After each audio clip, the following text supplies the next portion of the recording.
Joining me now on the John Fredericks Radio Network is Corrin Rankin. Now, Corrin has interesting history. She's an African American. She's also been very active for a long time in Republican politics. She runs the Independent Women's Forum, and she's founder and president of the Legacy Republican Alliance. And she's with us now. Welcome to the show, Corrin. Great to have you. Thank you. Thanks so much for having me. I'm also an advisory board member for Black Voices for Trump. Okay, Black Voices for Trump advisory board member. I've got polling all over the place. The top of the polls, we've got Emerson and Zogby saying that Trump right now is getting 15 to 20% of the black vote. On the South Side, Rasmussen has him at 7%. So there's a wide range. If he gets 15 to 20%, he wins in a landslide. Where are we right now with the president and the black vote, Corrin Rankin?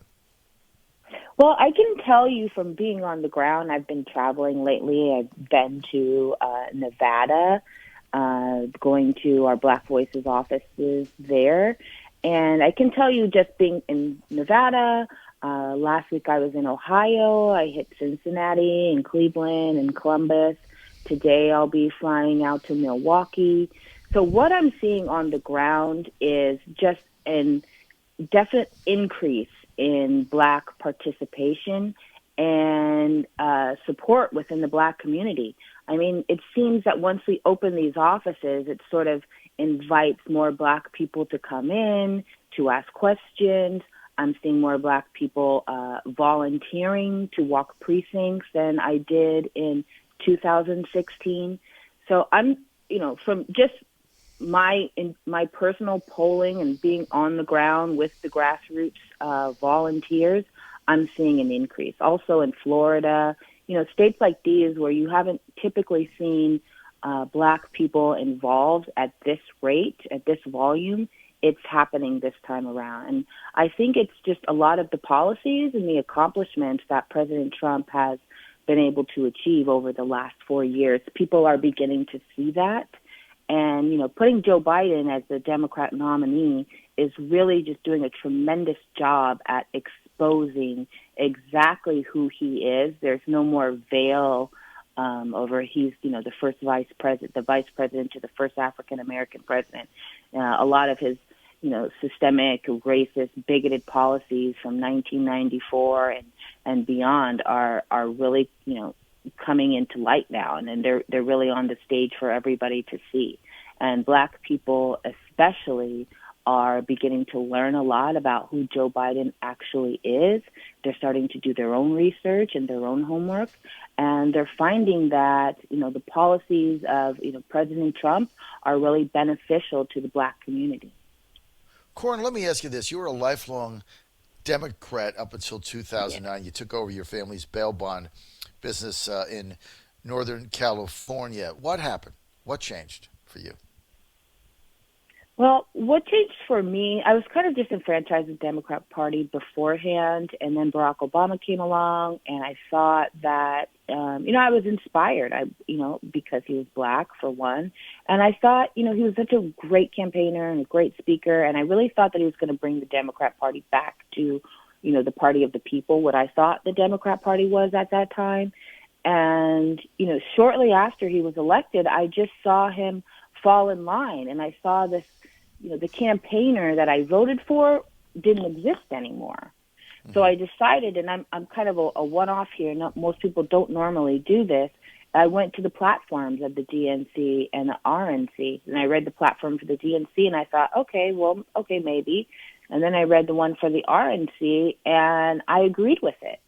It seems like that's how I was raised. I was a small business, and it just felt right. Like, this is what the American, dream is supposed to be. This is what we're all here for, was what I saw in the Republican platform.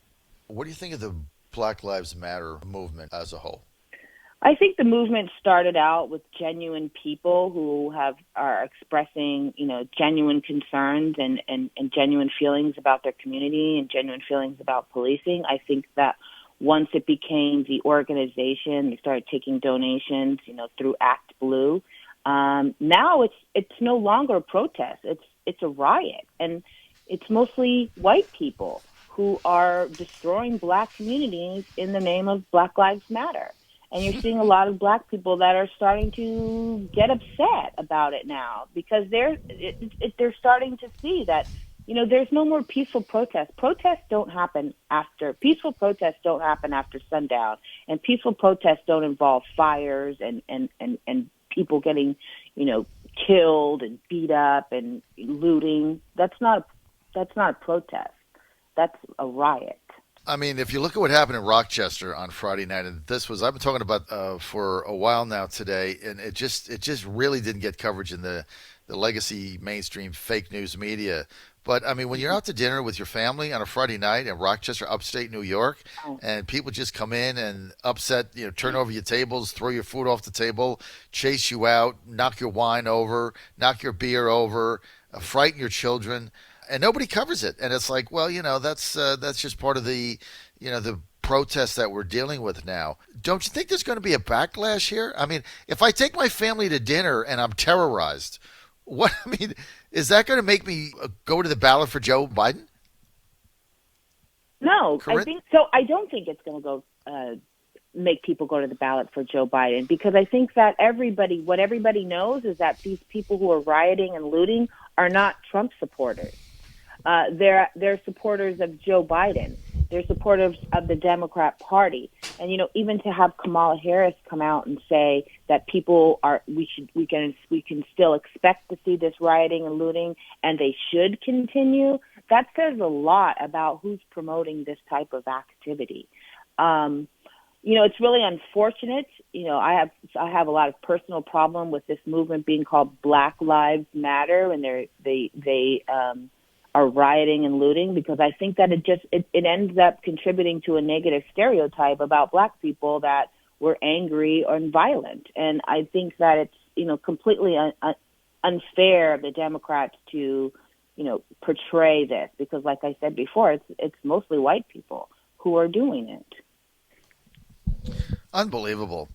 We're with Corrin Rankin, and she is a leading advocate for President Trump. She's an African-American woman, business owner. There were reports out after the convention last week that I was at, or I guess it was 2 weeks ago now, that President Trump approval rating from black and Hispanic voters went up dramatically. 24% of registered black voters approve of the job Trump is doing. That's a rise of 9 from a similar poll taken in August from Harris Sex poll found. So obviously the RNC, the convention itself, had a big impact on the black vote. Why?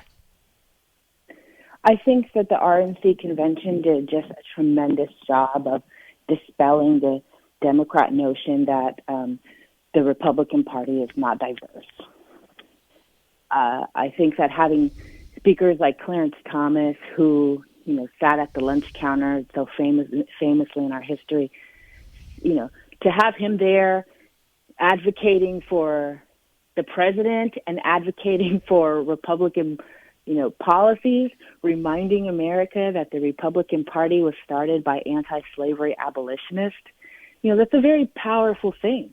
Where does the black vote go from here? I mean, we started the conversation with a wide disparity in polling on where black voters are now with the president, from a respected poll, Rasmussen at 7%, to a respected poll, Emerson at 21%. I mean, that's 3x, right? Normally you get some says 10, some says 7, some says 15, some says 21. 7 to 21, that's like a football game, all right? That's a 2-touchdown spread. Where are we going with this? Well, I think I would be really curious to find out where they sampled, because I think that it just goes along to show that they must have sampled different parts of the black community, and it just goes to once again prove that black people are not a monolith. So I don't know the difference, or maybe the different states that were sampled.